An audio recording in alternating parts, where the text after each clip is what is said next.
Hello, and welcome to another fully live news episode of Hacking with Friends.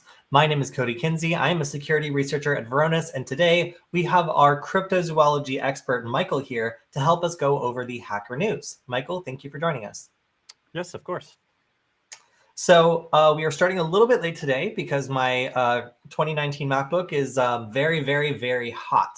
But it is cooled down enough that we can do the stream, I believe, without freezing. So let's go ahead and get started. Sorry for the late start, but we did start early on Wednesday. So it's kind of balancing out this week. So lots has happened this week. And in particular, I had one tweet go, well, I'd say it was a little bit of a virus tweet.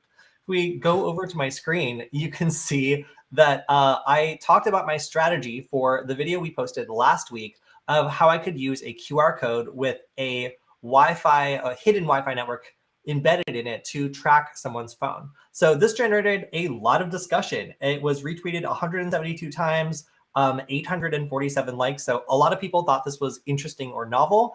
And somebody actually went ahead and decoded this. So you can see all the information that was actually encoded in this QR code. So if you're interested, we answered a ton of questions on our Q&A stream, which I believe I also linked on thread. But this is a fun technique where by using one of these hidden Wi-Fi networks, I can create a QR code where the fact that it's hidden is really buried and not viewable for either Android or iOS users. And then if they join it, I'm able to track them from that moment on. So that was really fun. And if you're interested in more information about that, be sure to check out the video or the live stream that we did this week where I answer a lot of people's questions, because this was an attack a lot of people didn't really expect. So very fun. And I knew that somebody was going to decode the QR code that I used on the sticker on my laptop. And originally the password was just like terrible. It was just something I couldn't show anyone. And then I was like, wait a minute, somebody's going to post this after decoding it and figure out exactly what it says. And of course they did. So I replaced what it was originally with "Wow, Mom," and then I just punched the keyboard. There you go. You can see that it's really just this true variable right here for the hidden network that makes it so that this behaves in kind of a malicious way when it's scanned. And what's interesting is that before iOS 16, which is the latest version, it was impossible to delete this hidden network unless you were close to it. So of course that creates kind of a conundrum where if I force somebody to, or if I trick someone into scanning this network and this malicious Wi-Fi profile is saved to their iPhone, they would not have been able to even see it, let alone delete it, which I think, again, is very funny. So very fun way of testing out this tracking. And of course, somebody was going to decode this. So I saw you coming, LeGopher. And that's why I went ahead and made this such a secure password. So yeah, lots going on with that video. If you haven't checked it out, make sure to on the Hack5 channel because it's one of my favorite that we have made so far. And then also this week, we have two vulnerabilities that were revealed by the Varonis research team. So, I don't like to announce these like kind of like small vulnerabilities if they're not so interesting. This one is definitely interesting. This one affects all Windows computers. So if you have a vulnerability that affects all Windows computers, that's pretty widespread and pretty severe. So Michael, do you remember these vulnerabilities, what they are? LogCrusher and OverLog? Yeah, so it has to do with Internet Explorer of all things. I believe we all thought that was long gone and dead. But apparently, just how code just tends to stick around. There was a log for Internet Explorer, which just so happens to allow anyone to write to it, regardless of what user they are or what admin privileges they might have. So by taking advantage of that, you get these two effects. The LogCrusher, that like crashes the log. Yeah. And then OverLog is when you write so much data to it that you just take up the entire hard drive. And essentially you can sort of perform like a hardware denial of service attack. Yeah, so this is really cool because it works for any Windows computer on the domain that you have access to. So if you're an attacker, you get access to a Windows domain, then suddenly these are your options. First, with LogCrusher, you can totally shut down the logging of any computer on that domain remotely. So that means if they're running some fancy like detection software that's using logs to figure out if something bad is going on, well, you can just turn that off like you're turning off a security camera. So obviously, that's pretty bad if you're able to disable logging on a computer, because also, of course, it means it's very difficult to figure out what happened to a computer if it is attacked and the logs are disabled. So the second one, overlog, means not only can I shut down the logging, but I can just shut down pretty much any computer on the domain by filling up its hard drive to the point that it can no longer function. So this is also interesting because this old logging file for Internet Explorer also overrides the default permission. So it has a special set of permissions embedded in it that will, even if you set your system to be very locked down and very secure, override all that for some reason and allow anybody to read and write to this log. So that is obviously a pretty bad vulnerability. This is a very interesting one, again, because it affects every Windows computer, and it's based on a program that doesn't even exist in them anymore. So while Internet Explorer is still being phased out, there are definitely still security ramifications from it. And if you want to see another take on this, then check out our TikTok later today.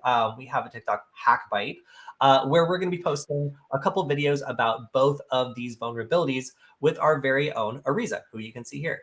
So if you want to learn more, or if you just want another quick overview, you can check out our TikTok channel. And if you want to see more technical information about the vulnerability, make sure to check out the Varonis blog post, because this is a pretty serious one. And it was really interesting to see how powerful this attack could be when targeted against any system that's doing something very critical on the network. Being able to just take down like a domain controller or something would obviously be a really big deal. So yeah, very interesting research by the Varonis threat team. And I thought like very easy to explain because this is a relatively simple and straightforward attack. Yeah, well, I think also that this is pretty scary too, because while it has been patched, if you consider all the number of Windows machines out there that for whatever reason aren't going to get patched because, certification requirements or just because it's not connected to the internet and doesn't update, I imagine this vulnerability is going to be lurking around for a while. Yes, it probably will be. So, Michael, what are you going to be doing for Halloween? What's your costume going to be? I'm going to be a Sasquatch at home on the computer watching YouTube. Okay. All right. Very cool. Very cool.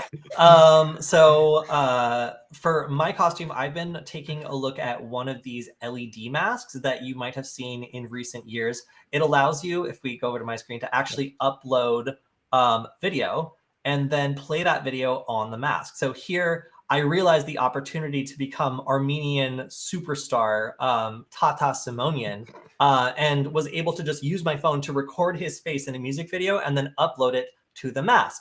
So that got me thinking, maybe because this is over a Wi-Fi protocol, I could actually examine the way that this works and maybe control it myself. So I spent some of yesterday actually using Wireshark to intercept communications between the mobile application and this mask. And it is a big jumble of just TCP streams. I don't know what it means. I was hoping it was like web requests or like JSON going back and forth or something, but no, it's just a big jumble of TCP streams. I don't know enough about it yet. So I'm looking to see if anybody else has been working with these masks or like figured out what the protocol is. If anybody in the audience happens to know if there's anything beyond the Shining Mask kind of like decoded API for the Bluetooth version, I'm super interested in these. I've been seeing a lot of them. And frankly, the technology behind how they work seems really cool. So I want to learn more about it. But so far, my costume ideas are the James Webb Space Telescope, but sexy. So that's idea number one. Number two, of course, Armenian superstar Tata Simonian, already sexy. You can see on the video. And then the third, just the Grim Reaper with a montage of everybody who's died this year playing on the mask. So we'll see which one actually wins out. But it's interesting to see how some of these technologically enabled costumes allow you to be increasingly tasteless with your Halloween costumes, but always sexy. Clarification. You implied that the Grim Reaper was supposed to be sexy? Yes, sorry. The Grim Reaper should also be sexy. So it should be like the sexy Grim Reaper of 2022 would be how I would phrase it. Yeah. Duly noted. And for the people asking, Alex is on a little vacation. And yes, he has Alex is on a big vacation, actually. Okay. But yes, so he is well. He's just on vacation. Yeah, I'm in his house. Don't worry. Don't worry. He's fine. But yeah, so Alex is running around doing some stuff. I hear he's actually going to be doing a workshop at Noisebridge in San Francisco. I don't know if that's confirmed or when it is, but he mentioned it to me. So if you're up in the Bay Area, Pay attention to wherever Noisebridge posts information about, like workshops, or just Alex's Twitter, I would imagine. And you might be able to catch him at a workshop up there. Yep. Okay, so over on my screen, I have some exciting news for anyone that missed DEF CON.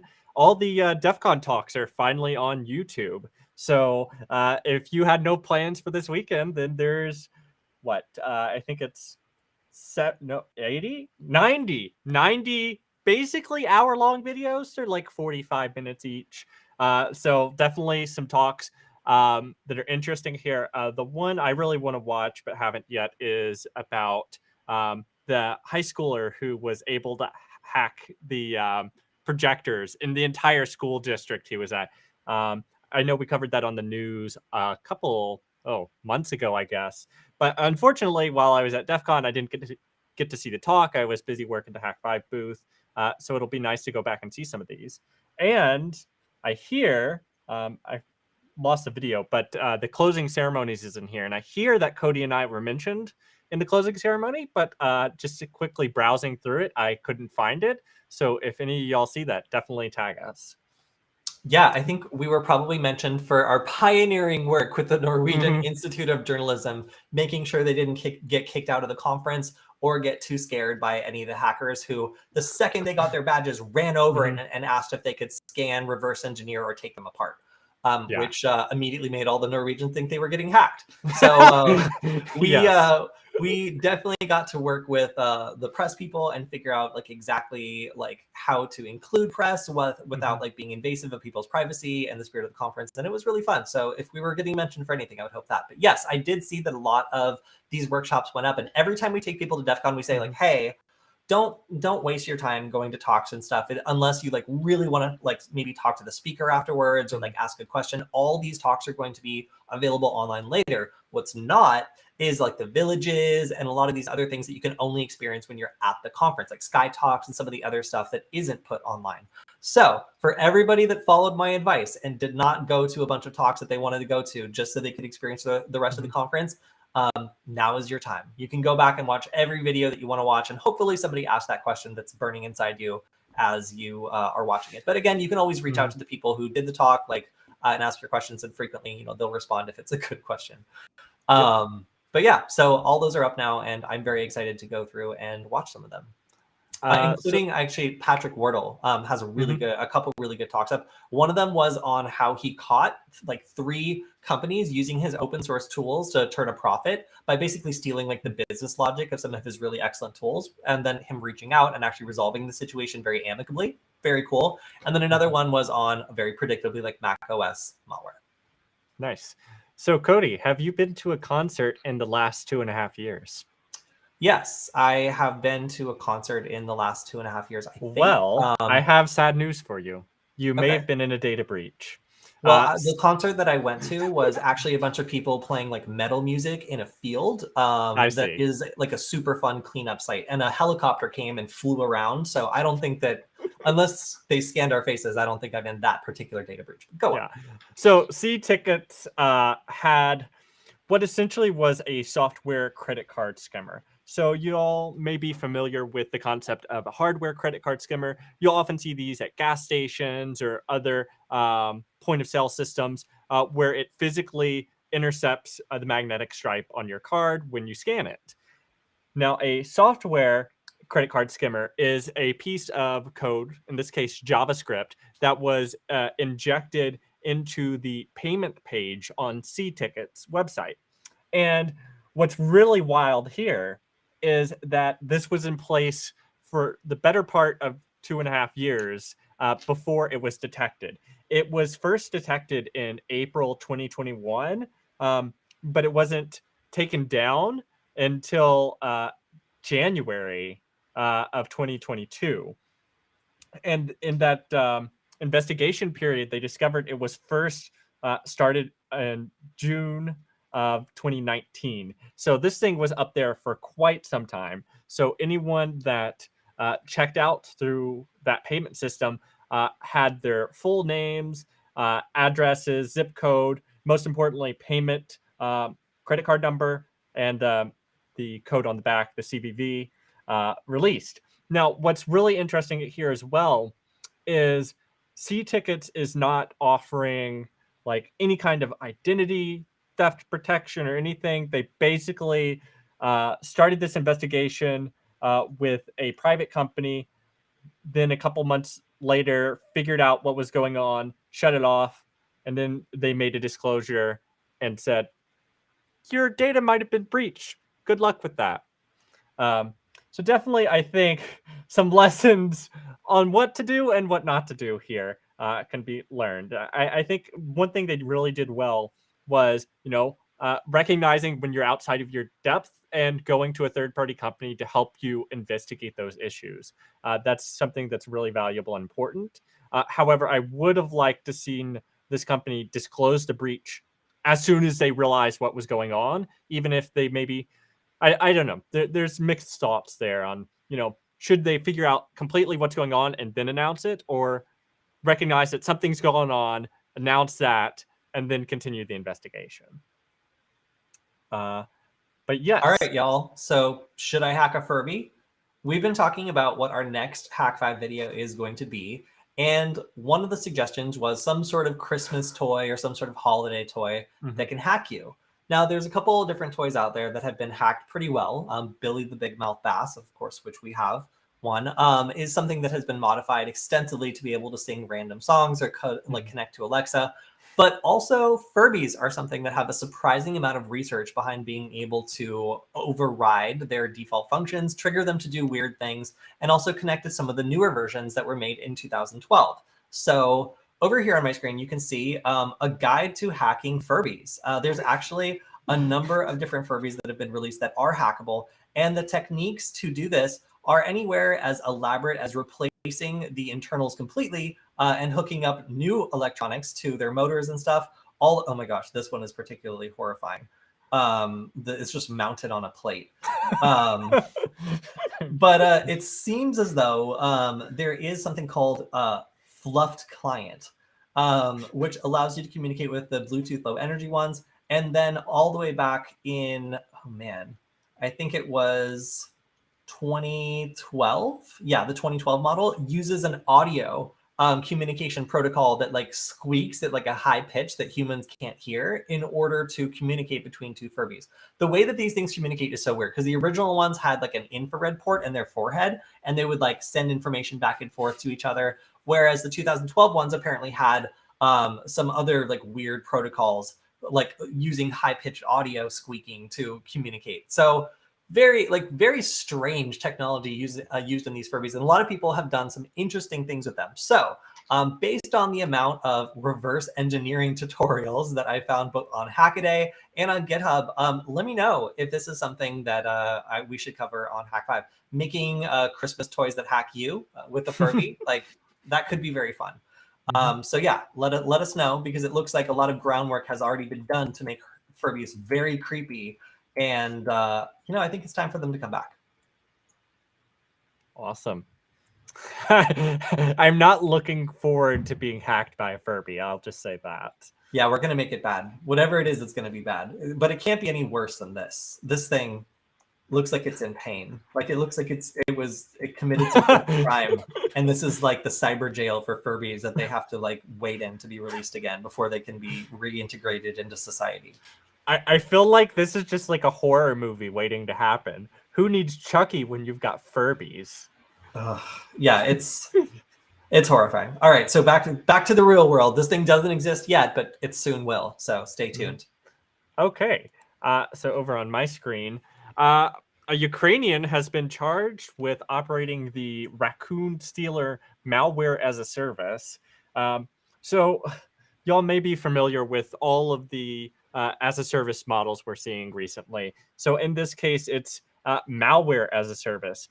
So this would be employed by people who, for whatever reason, don't want to write the malware, but have exploits that can be used or access that they can take advantage of.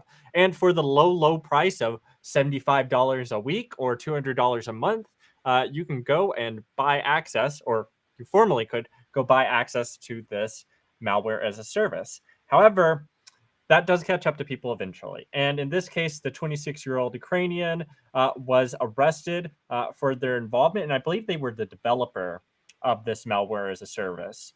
No, it's really interesting because of the disproportionate effect that this allows low-skilled hackers to have. And luckily, the FBI was able to catch this person, and it seems that it's all gone offline and stuff since then. So hopefully we won't see any resurgence from any other associates that this Ukrainian man might have had. Moving on, we have crypto mining. So Kody, can you tell us what crypto mining is? Or in the sense of using other people's computing power? Cryptojacking. An environmentally unfriendly way of heating your house. Yes. Well, in this case, an environmentally unfriendly way of adding additional heat to a server farm. So it's pretty common for these large-scale cloud providers and other service providers like that to offer a small free trial for developers to encourage them to use their cloud platform or services. So in this case, cryptojacking is taking advantage of those resources in order to mine cryptocurrency, and they're terming this free jacking. So this campaign actually abuses. I don't like it. Okay. Sorry, go on. It abuses GitHub, Heroku, and Buddy services to mine cryptocurrency. It's interesting. Normally, with these sorts of things, you're targeting cryptocurrencies which use CPU power, or if it provides GPU, then maybe something else. But he wasn't, or this individual wasn't mining any of the major coins. It seems that they were targeting alternative coins, but they were able to make scripts which were able to avoid the bot detection algorithms. So he was able to create 300 GitHub accounts, 2,000 Heroku accounts, and 900 BuddyWorks accounts. And then they used a combination of IP masking, using OpenVPN and other VPN services, so that each account had a unique IP address. And then the scripts, for example, for GitHub and other platforms would upload these projects as if they're doing work. And then through a sophisticated chain of programs, he was able to mask his wallet address. Or she, or he they. or she. Yes. Sorry, I keep saying he, but the person has not been identified from what I understand. The hacker was able to take advantage of all this to mine the cryptocurrency. Now, how much do you think it costs to mine one coin? So these providers estimated that it was costing them $100,000 in services for the hacker to mine 1 Monero. In comparison, other cryptojacking operations usually average about $11,000 to mine 1 Monero. And Wow. I haven't checked the price of Monero, but I think both of those prices are well over the price of 1 Monero, but I could be wrong on that. Wow, well, it sounds like a very long-winded way of getting caught when you try to cash out all your fake crypto money from the Darknet. That's yes, well, and that might be a reason they were using altcoins too, because some of the altcoins can provide more privacy features, which in theory but they're not listed on any of the major exchanges. So cashing them out becomes an arduous process if your money's spread across a bunch of unstable, weird coins you can only access in certain ways. It's going to be interesting. Yeah, they were also hypothesizing that the person might be trying to perform a 51% attack, since these were smaller coins, but it's unclear if that was the case. That would be very funny if they were also doing that, both stealing fake money and then also tipping the balance in these coins to make it so you can take the entire fake money pot, just taking the tip jar and running because nobody's attending it. That's super funny. That's super funny. All right, so speaking of cybercrime and messing around, and we'll do one on finding out very shortly. we have a botnet that's reached 1 terabytes per second in power and has become very bold in terms of the way that it is requesting ransoms. So typically the problem with denial of service attacks is, and these are large scale attacks that take a network offline by flooding it with malicious traffic, is like, how do you communicate with the victim when you're simultaneously taking their infrastructure offline? It's kind of hard, right? Like if they can't receive emails or log into anything or detect anything, they don't really have the opportunity to receive the instructions for them completing some sort of ransom and actually making the operators money. So it typically works like this. These sorts of denial of service attacks will lie with somebody who possesses a large botnet and will have people rent their service out. So they'll make money directly from people that want to execute an attack, but also those people who are executing the attack frequently want to make their money back somehow. So this is now doing that by having a actual portion of the packets that contains a ransom message. So if we take a look at one of these packets, you can see send 10 Monero coins to this very long address, or we will shut down your business. Pretty straightforward. I mean, you can't really get that creative when you have a single packet to send your ransom message, but it gets the point across. So for people who are renting out this botnet, that is actually great because they can execute their ransom.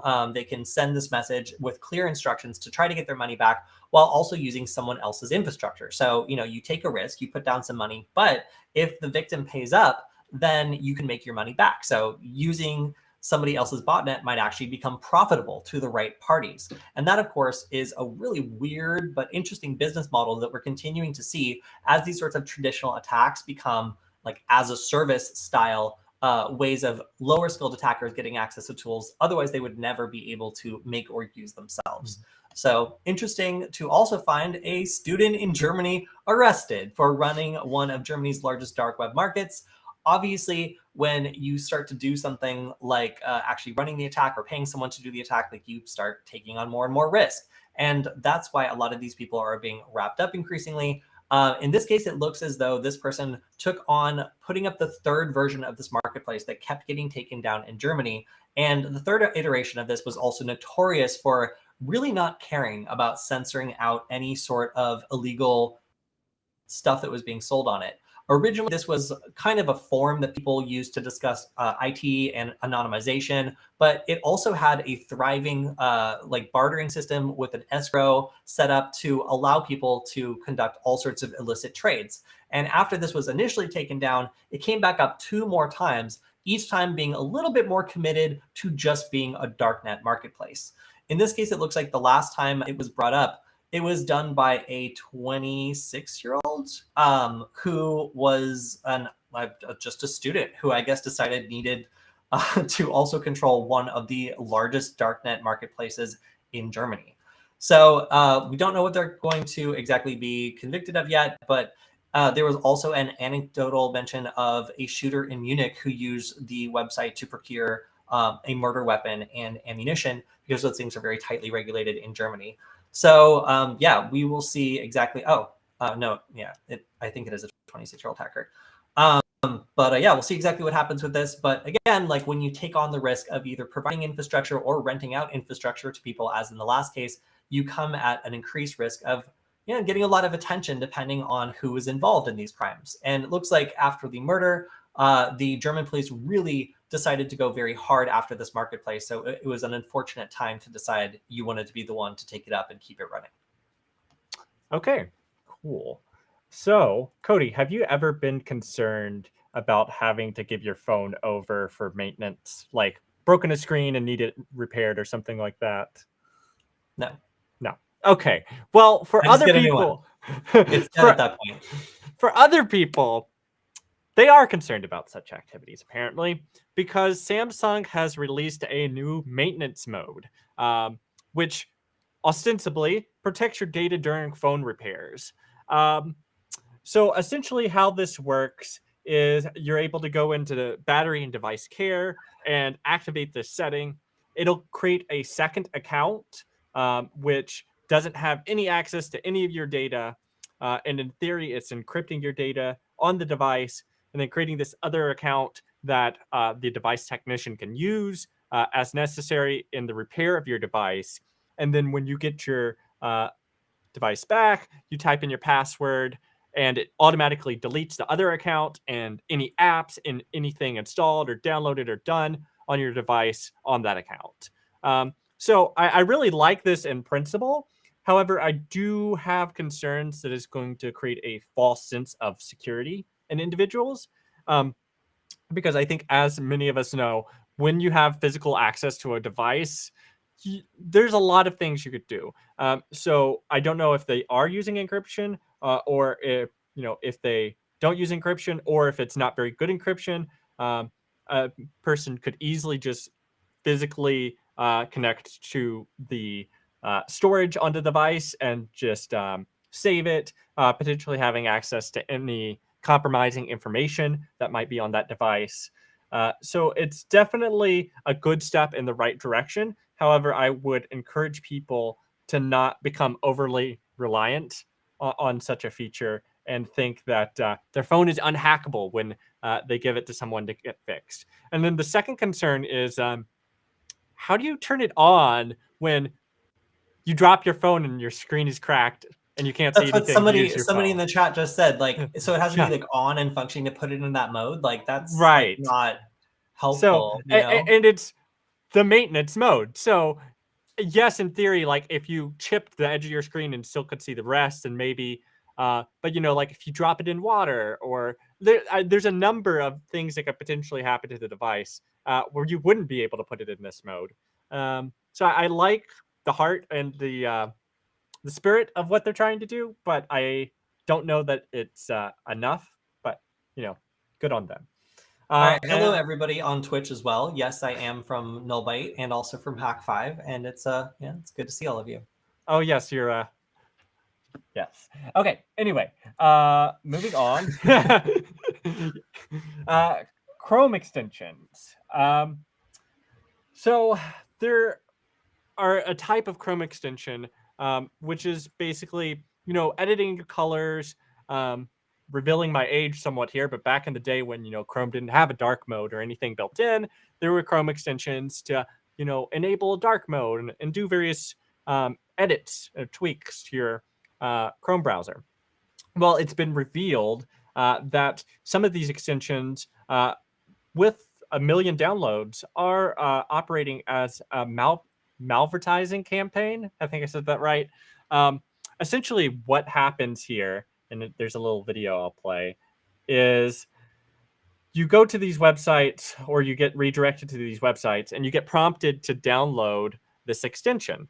And the extension then redirects you to another website.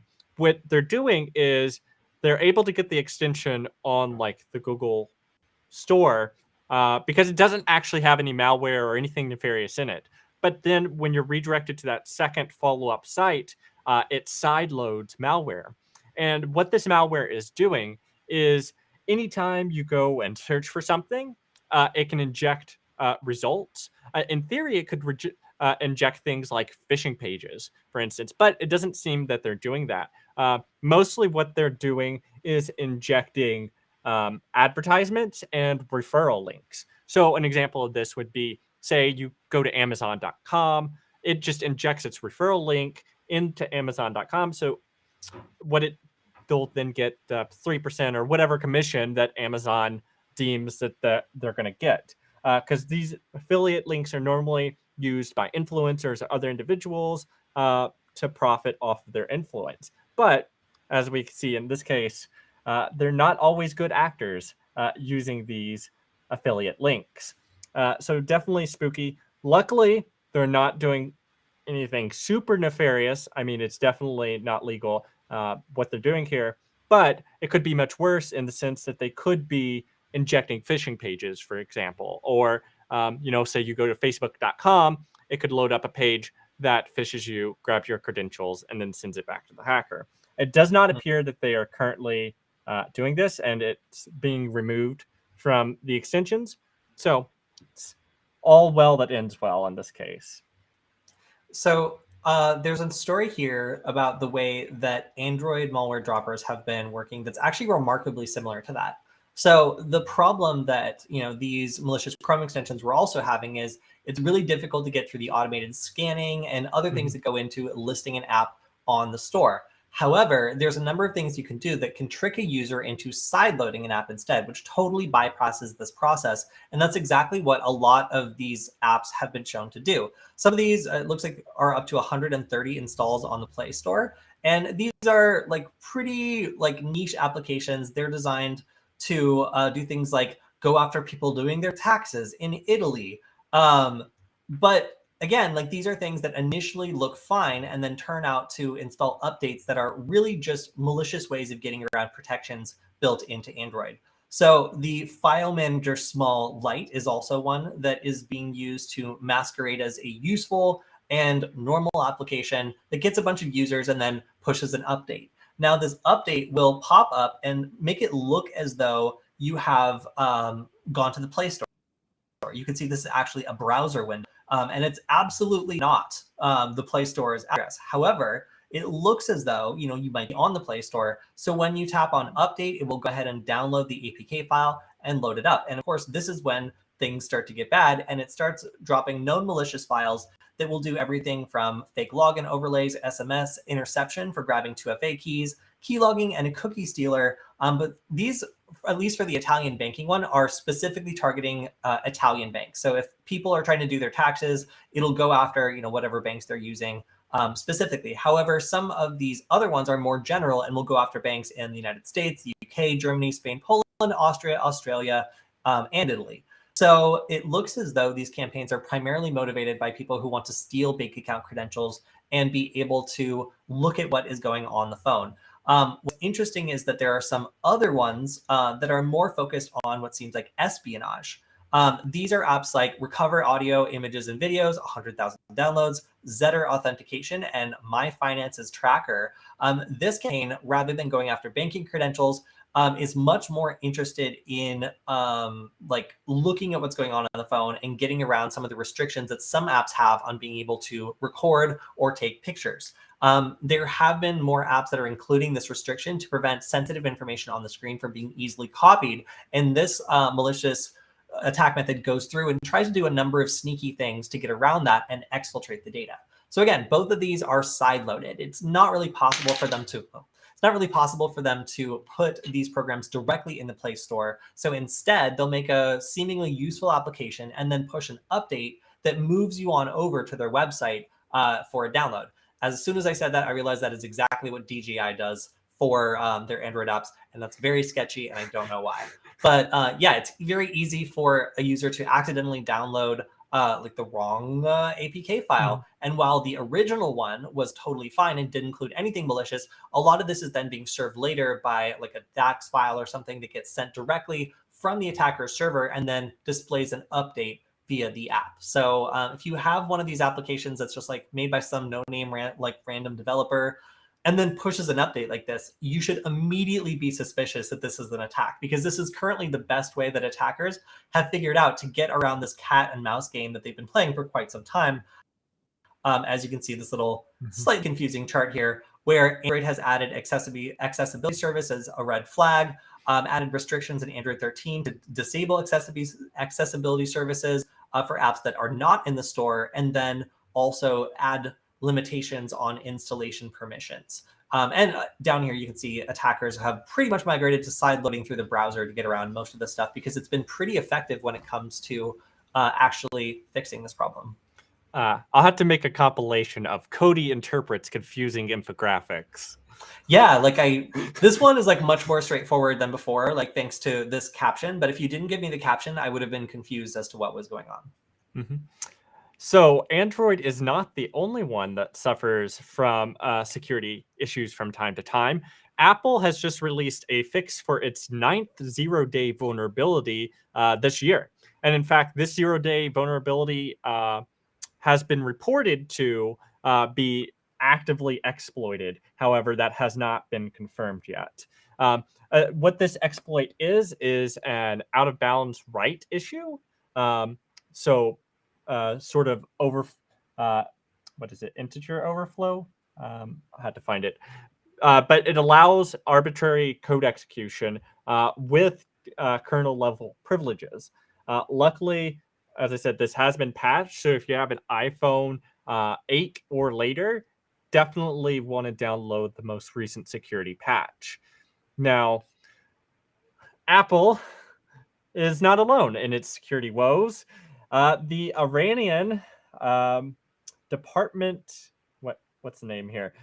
Iranian Atomic Energy Organization, one of the best organizations to hear of getting hacked, and I'm being sarcastic there, is essentially they got hacked. It's not clear how, but they've released an official statement saying it. And a hacker going by the name of Black Reward has been leaking this information on Telegram. So far, they've released 27 gigabytes of archives, including 85,000 email messages. They characterize this as perfect for researchers, claiming that they've gone through and deleted all the spam emails, and it's just internal communications. Oh, great. They've modified all the modified all the information, just like, by the way, I got confused by all your sarcasm. Are you pro or anti the Iranian Atomic Energy Commission being hacked? I'm a little confused. So this is hacktivism. I was being sarcastic that any atomic agency being hacked is a dangerous thing, regardless of any political. But yes, so this hacktivist is protesting about the protests going on in Iran right now, and specifically mentioned for women, life and freedom. So clearly pro women's rights. So you think it's bad that they did a hacktivism to the Iranian Nuclear Energy Commission? I would never encourage hacking. Okay, I'm going to go ahead. I'm going to go on a limb here and say, hooray for this. In general, I think that this is fine. I wonder who might have done this. It's so hard to tell. So many people wish so many good things upon the Iranian agency responsible for trying to create a nuclear weapon. So yeah, it's too bad that happened. Gee golly, I'm not going to straddle the line on that one. Come on, Michael, take a stance. Okay, all right. So over here, we have an interesting new behavior. This is just something that's kind of a quirk on an already existing way of malicious programs to establish a C2 server. This hasn't previously been seen before. And again, this probably wins for my favorite confusing just stock image of the week. In this case, they couldn't figure out what else to do, so they just put a giant metal hand. All right, what's going on here? Well, it has nothing to do with an animatronic hand. It does have to do with these things called, get out of here, Internet Information Services server. So this is a little web server that allows you to host applications or websites or other things that are necessary for Windows computers to do whatever they're doing, open certain file sharing services, that sort of stuff. So this, like any other service that hosts a web application, is going to keep logs of all the different people or things or browsers that are visiting this web application, this website. And this log is actually now a target of some attackers to do some pretty sneaky C2 stuff, where they will visit this web server that is left open, and then the logs themselves are being used to communicate the malicious instructions. So they're using a couple of special keywords, Wordle, IXO, and slow, to trigger this program. As soon as it receives a log that has one of these magic words in it, it will then do something in response to one of these keywords. So this is just interesting because these sorts of logs have not previously been shown to be a very good and vector for controlling a malicious program that is embedded in the software, trying to be sneaky and not be obvious about its communications. But in this case, it ended up being pretty effective. So you might expect that some other attackers begin using this sort of technique to use these built-in logging functions to actually pass to a C2 server. I kind of wonder if that logging thing that Veronis found would also be useful for this, because anybody could write to that log. So theoretically, if you had a program on the computer that was reading that log for instructions, there you go. You would have the ability to tell it to do all sorts of stuff and be keeping a pretty low profile while doing it. So obviously, this sort of technique has a lot of different implications, because attackers using logs that pretty much any program on the computer would have access to, and pretty much any attacker on the outside would have write access to, is a very sneaky way of trying to send instructions to a malicious program that is lurking and waiting to be told what to do by the attacker. And then in dumb crime news, I really am becoming less enamored with the phrase voice phishing. This is just social engineering. Someone just called you and told you some stuff you believed when you shouldn't have. So voice phishing kind of like to me implies that there's some sort of crazy technology going here where like the voice has been changed or something. It's literally just a phone call. They just called Twilio and like, hey, we need access to this. And Twilio was like, yeah, cool. So there was also some SMS phishing that went on prior to this, exposing some data that might have also helped to enable this attack. But no, at its core, some people got a phone call. And based on that phone call, a certain number of customers' data was accessed. Now, this is pretty bad because Twilio does services for people who are getting like 2FA codes very often. So by accessing this third-party provider, you're able to get people's security codes if they're using two-factor. And that is a very dangerous thing because it allows you to bypass, the strongest security that a lot of people have access to. They're not using a two-factor hardware key, which we will get to soon. So the statement says 209 customers out of a total customer base of over 270,000 and 93 Authy users out of approximately 75 million users had accounts that were impacted by the incident. Now, my suspicion would be that this was not just, a random attack. These attackers weren't going after everybody at the same time. They were going after a very limited and probably very important set of accounts. So the fact that they're like trumpeting that only 209 customers and 93 Authy end users were like targeted by this, like what if it's like every important like there's a lot of problems here when it comes to whether or not this was actually a bad breach, because depending on who this is, that could be a very bad breach indeed, or it could just be, like all the people involved in producing the 90s band Hanson. Like, I don't know, like we don't know who exactly this person was out to get, but it does seem like a small group was targeted. And because these are Authy accounts, these are things using two-factor accounts, it's assumed that these accounts are important because they're protected, probably company accounts of some sort. I'm not going to go on to speculate more, but it seems like a large-scale SMS phishing campaign preceded this, and then the voice calls were kind of the nail in the coffin. Because of this, they have decided to start distributing FIDO 2FA keys to all employees. And this is after Cloudflare said that they were also attacked. However, even though the credentials were stolen in a similar SMS attack, the company issued FIDO2 keys stopped any further propagation of the attacker. Just going to show that these keys aren't that expensive, and it's a lot more expensive to have a data breach. So yeah, be suspicious of phone calls, you guys. Like, it's still in 2022. It's still like a way that major companies are having big breaches is just getting phone calls and processing information without being suspicious. Yep. And that's not the only thing you should be suspicious of. It's very common for proof of concept exploits to come out on GitHub. I think all of us that are into ethical hacking have probably looked at a couple of these proof of concepts, maybe even downloaded them and tried them. However, there has been a recent study done on these proof of concept exploits on GitHub and trying to analyze whether any of them actually had malicious code intended to hack the person that downloads and tries to run the exploit. So they analyzed 47,300 different repositories. And what they were doing is looking at the IP address of the device that uploaded the code and comparing that to published lists of IP addresses that were known to be malicious. They also ran virus total checks on the provided executables and their hashes and did some other analysis. Now, of that, it resulted in 4,893 repositories which were deemed malicious. I haven't read detailed into how they were deeming that malicious, but the binary analysis seems like it could potentially have a lot of false positives. But even still, if this number is true, that's a substantial fraction of these PoCs that are on GitHub are actually malicious. So if you are going and trying these concepts on GitHub, you definitely need to be sure that you're reading over the code and that there's nothing obviously malicious. Now, it's understandable if this is a proof of concept and you're trying it out for the first, like, you may not follow everything that's going on, but at least try doing due diligence when downloading code from GitHub and running it. And also you can do other safety precautions such as running it in a VM and things like that.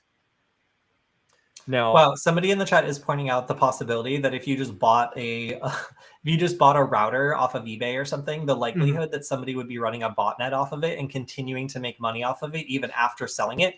Yeah, not a lot of people are aware of the fact that you can definitely buy a piece of hardware off of eBay or something that is backdoored or already has some sort of crypto miner or botnet or something on it. And that is absolutely how a lot of criminals are able to establish these sorts of networks and then rent them out to other criminals. So yes, that is a real thing and very spooky indeed. Well, something else that kind of ties into that, one of the video ideas we had for Hack 5 a while back was basically, going to thrift shops, going to eBay, buying these old laptops and other electronic devices and trying to see what data was still on them. And then how thoroughly people had or hadn't erased that data on those laptops. Because I think there are a lot of laptops floating around out there that have probably pretty valuable information, and they're just sitting, waiting for someone to buy them, waiting to get picked up. All right, so we are starting to run out of time, but I have one more story I want to go through. And this one is just funny. This one's just funny, guys. So the New York Post went ahead and tweeted that they had been hacked. Now, what exactly happened? Was it financial data? Was it secret news investigations they're working on? No, they just tweeted a bunch of very, very offensive things, including we must assassinate AOC for America. And we must murder Joe Biden. Obviously, a news organization probably should not be running opinion pieces like that, but it seems as though this was actually a former employee. So initially, we were thinking it was some sort of hacktivist or something, but no, they released a statement that said their ongoing investigation has showed that one of its employees, now fired, was behind the incident. Again, running even for the New York Post, unusual headlines in the last couple of days. So turns out they weren't hacked, or if they were hacked, it was merely a matter of not removing access from an employee who had either just been fired or now is definitely very hard fired. Yeah, those insider threats are no joke. Reminds me of the story we did a couple of weeks ago about the sysadmin that tried to take down their company and the website and such. So he can negotiate a better deal for being rehired? Yeah. No, it's definitely a scary world, but I believe you're correct. We are almost out of time. Do you have any final pieces? Well, just want to say hello to everybody on the stream. We keep getting more and more people on the news stream, and it's really great to see everyone. So if you're coming from the Hack 5 live stream, make sure to also check out the Q&A, subscribe to Security Forward, and of course, a big shout out to Varonis, not just for providing 2 awesome vulnerabilities from their security researchers this week, but also for sponsoring the stream and letting us do this every week. So yeah, make sure to leave any questions you have on the video, and we will definitely answer them on next week's Q&A stream. And also check out the Hackaday SuperCon conference coming up in Pasadena, where myself and Alex will be doing a workshop. It's going to be super fun, and hopefully we'll see some of you there. Yeah, and there was one comment I was going to respond to real quick. That employee, I don't think they were an employee then fired. I think they were fired, and then they did that against the New York Post. That's my guess. But yes, that's all the time. The article said an employee now fired. Huh, that is an interesting phrasing. Yeah, I guess they were just tired of their job. Well, they certainly got some attention. All right, so we will see all of you next week. Have a good weekend. Bye.